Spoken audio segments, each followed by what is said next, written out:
in the book In Defense of Looting, they basically said that, or I could be wrong, so fact check me, said that Jewish people and Asians represent the face of capital. And then a bunch of people are like, that sounds an awful lot like what, Nazis were saying.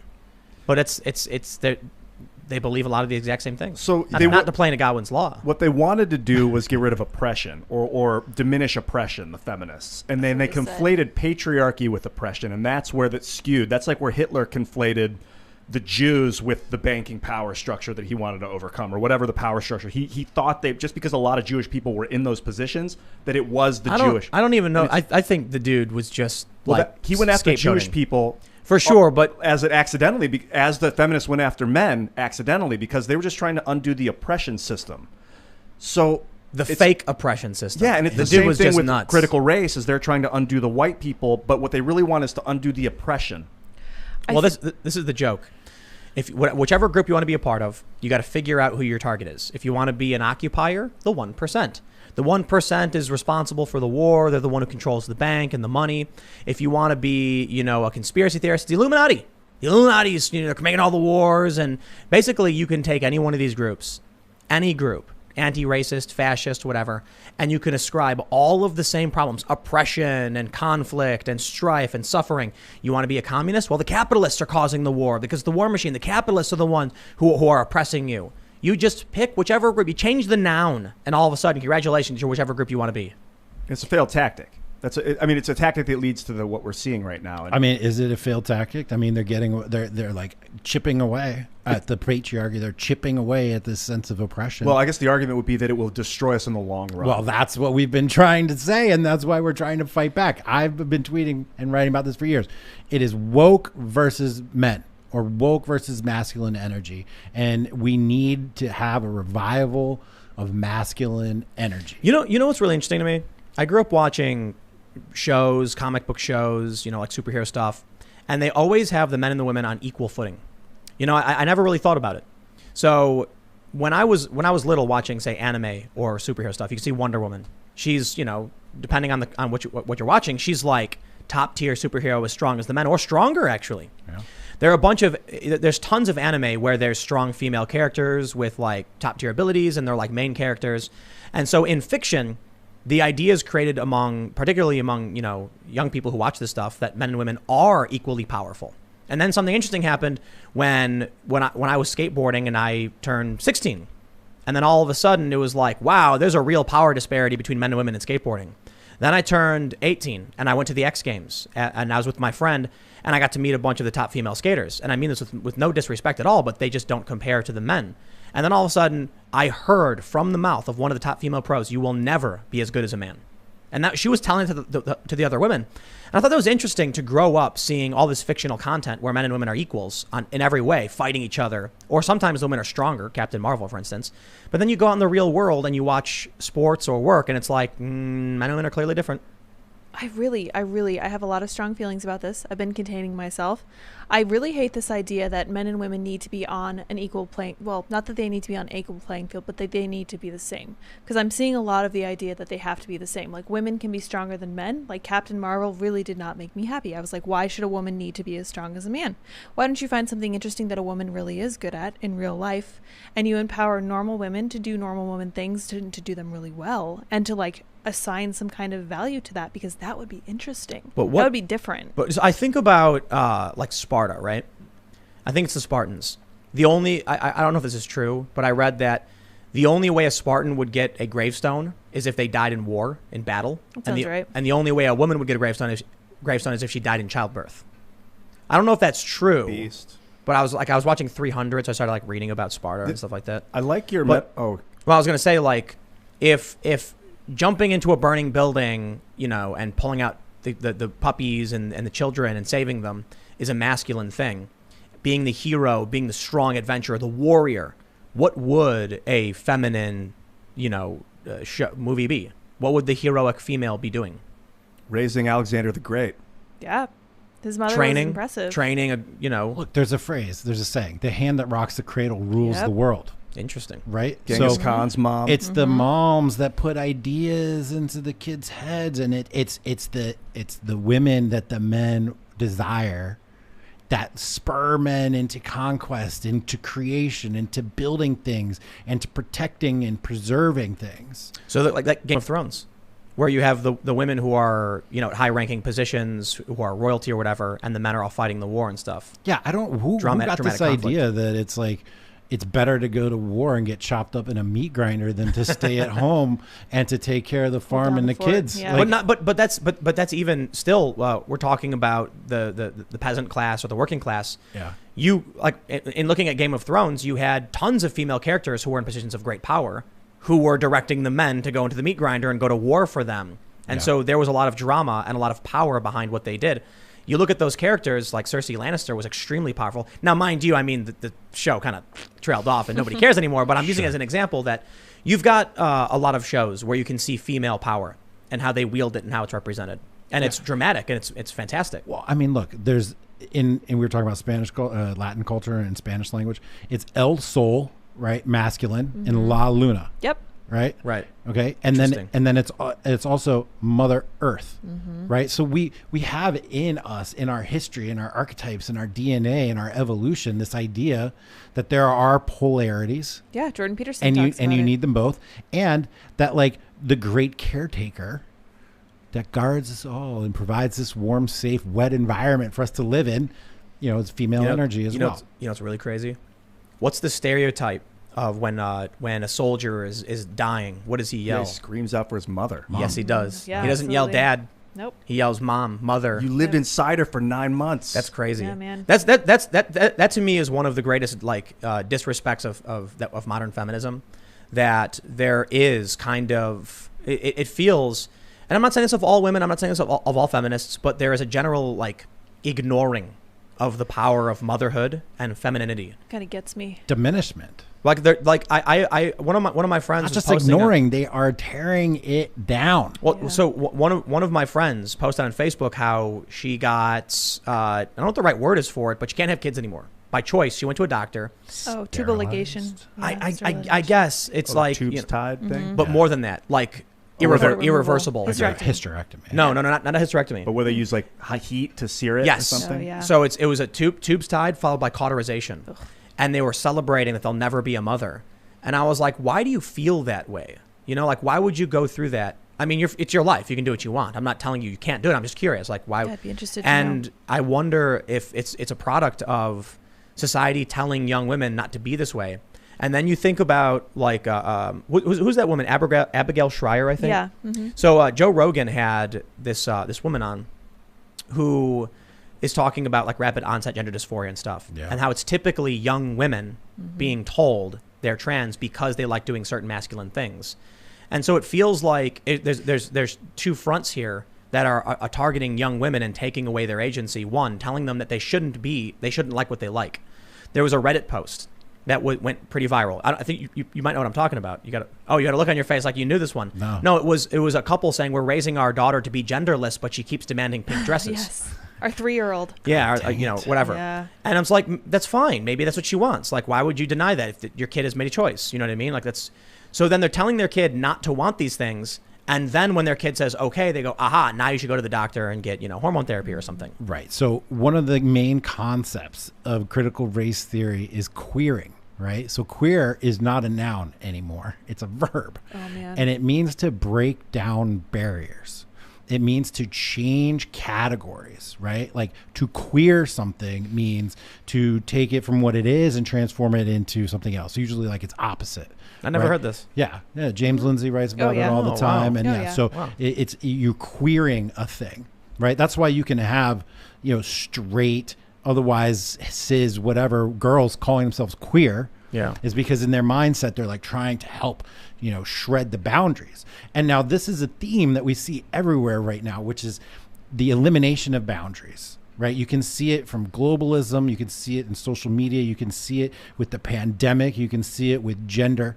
We are the last 20, 30 years have been about trying to obliterate boundaries so that there's no way to actually identify who you are. One of the ways that you identify who you are is by identifying what you're not.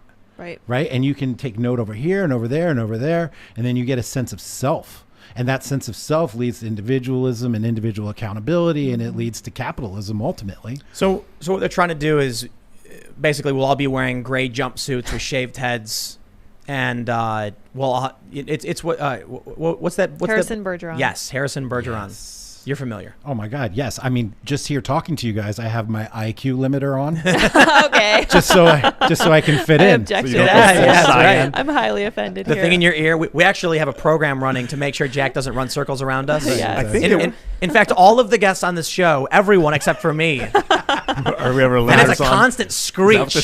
That's your secret. You said something Bizarre. very interesting, Lydia, about men and women being on an equal playing field. And that metaphor made me think of a football field. And you would never put Right. a man and a woman on a football field together because the man would dominate the woman. Yep, that's funny. 99.9.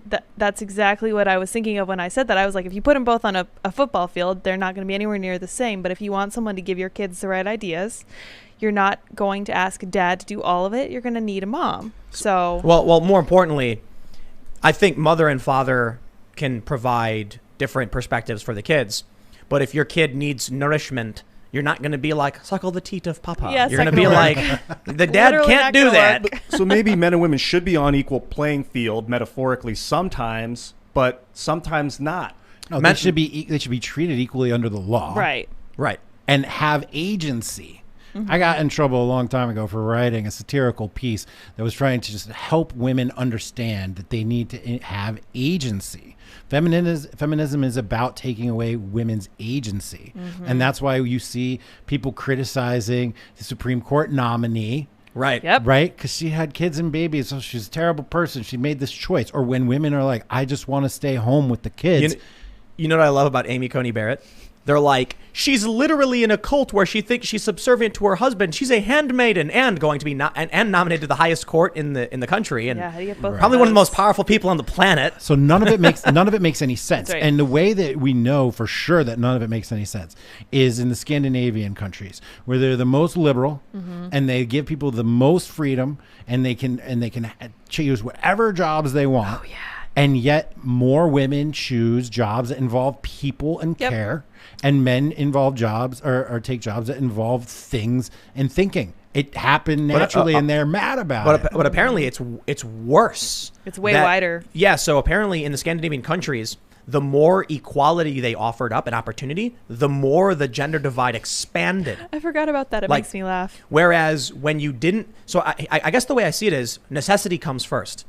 If you're in a country and a woman has to work, she will work. If a man has to work, he will work. If a man has to stay home to watch his kids, he will stay home to watch his kids.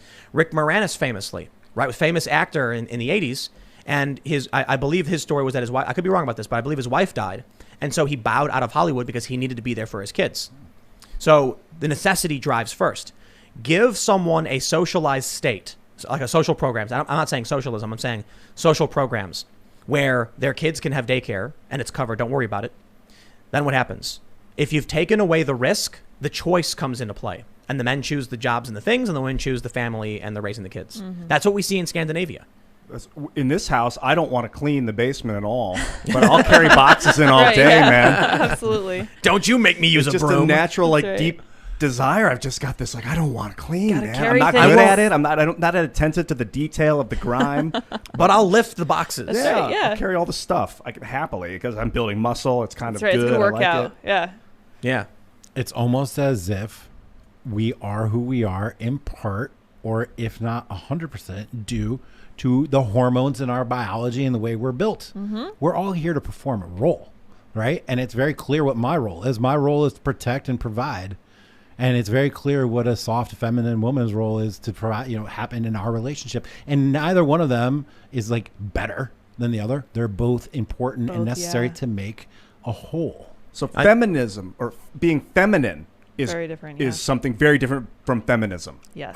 Yeah. Oh, The yeah. collective Oh, yeah, movement of course. based Oh, yeah. around feminine energy. Yeah. What about men being feminine and women being masculine? I think it's all spectrum, right? It's like these are group averages. So you're definitely going to have men with a little bit more of a feminine energy and women with a little bit more of a masculine energy. It's not clearly just going to be 1 or 0, but they do gather around the means outside of, in their sort of bimodal distribution, I think is, Have you heard is of the term. The Kinsey scale? Yeah. That's like a sexuality, That's a sexuality scale, scale, a yeah. 1 through 7, Yeah. and that people, I don't know, most people are either a 3 or a 4. Yeah, I'm not super familiar with that.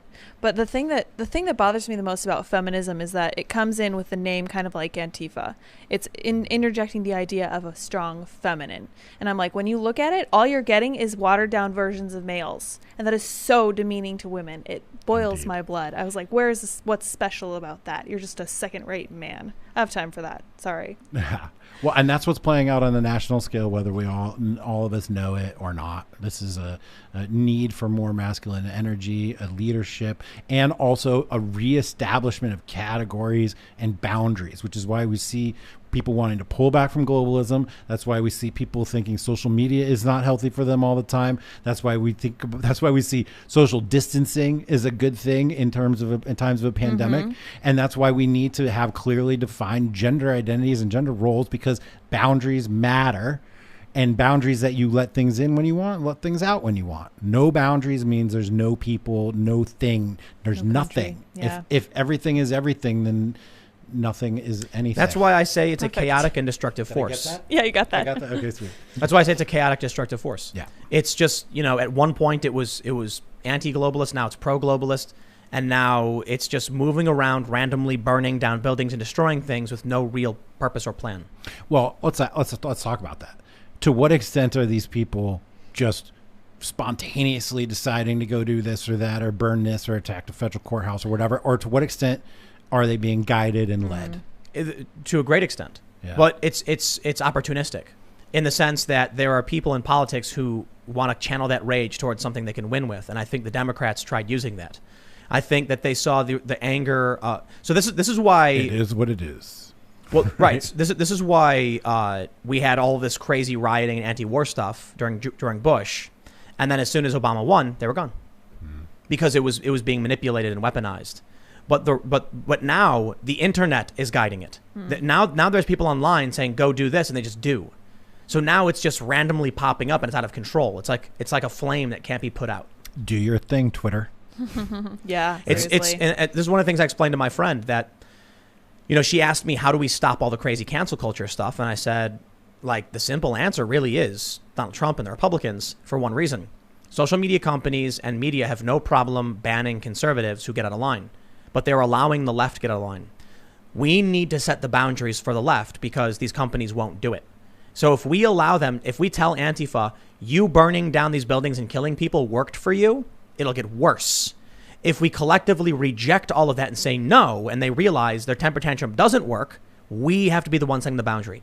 Because the companies, the big tech firms aren't going to do it. They're going to allow them to organize and incite violence. Also, I would think along the lines of people thinking emotionally and not logically, rather than looking at it like stopping cancel culture, because you're just saying stop cancel culture and you're putting it out there. Say what you want it to be. Oh yeah, Allow offer an people to speak alternative. freely. Yeah, freedom of speech. What I've been telling people is, look for love, find love. Look for hate, find hate. It's your choice. And I'm in the look for love camp. And that's the message I keep trying to spread. Look for love. Because if you look at almost every situation, you can find that. And it's just when you're constantly focused on finding the hate, when you're constantly focused on trying to find one little word that Donald Trump did or didn't say in his debate, you're going to find it. That's these people on the left, right now, their whole radar system is like, got to find hate, got to find oppression, got to find negativity. And what does that do to you on the inside? It rots you. It rots you. Yeah. And maybe it comes from the inside and you're rotten already. I don't know, but it's a cycle. This is why I was saying, last week jokingly, that in 30 years you could make a funny little short film where someone finds the old ruins of the New York Times building, and it's decrepit looking and windows are busted out, and they go inside with their flashlight and they're all scared, and then they see a journalist. And they're wearing a suit. It's all ripped up and tattered, and their hair is half Scatters fallen away. out, and they've got missing teeth, and Donald Trump, and they like zombies, and they latch on, and they're say something offensive, and then you do, and they start writing about it frantically, desperate to just find that rage and complain about something. And that's the future I envision for these people. Well, unless they upsetting. collapse. And it's how are we going to eradicate that? That's going to happen. It's going to keep going. I know. The zombified journalists looking for, just to write about anything. When you're describing this scene in my mind, I'm seeing the animation from early Scooby-Doo cartoons. You know what I mean? Like that zombie guy in a suit with his tattered suit and the glasses. Yeah. Donald Trump is bad. It's kind of like, how would you eradicate a barren field? You would plant trees. Or replace it with something else. I don't know that Antifa, this is necessarily a barren field. It could be a raging fire that you have to put out before you plant the trees. But eventually you're going to have to. No, this is an excellent point. This is an excellent point. It's time to build. We need builders. Mm-hmm. This ties in with masculine energy. We need to build things, build good things. Build an ark. Maybe bring on the flood. Maybe so. Yes. Maybe. I mean, you guys are definitely building the ark here. I saw it with the green beans and the apple cider vinegar. Yeah. The beans that last for 30 years. Yes. Yeah, but I'm not the only one talking about. That's Ian, by the way. I didn't buy those. I'm going to town. I saw it. There's like 94 cases of green beans. It's true. Just getting started. That's not that many. Well, at least we're building a boat out of green beans. At least, but no, there's people in the tech world and there's people in other industries that are identifying clearly that this is the time to build.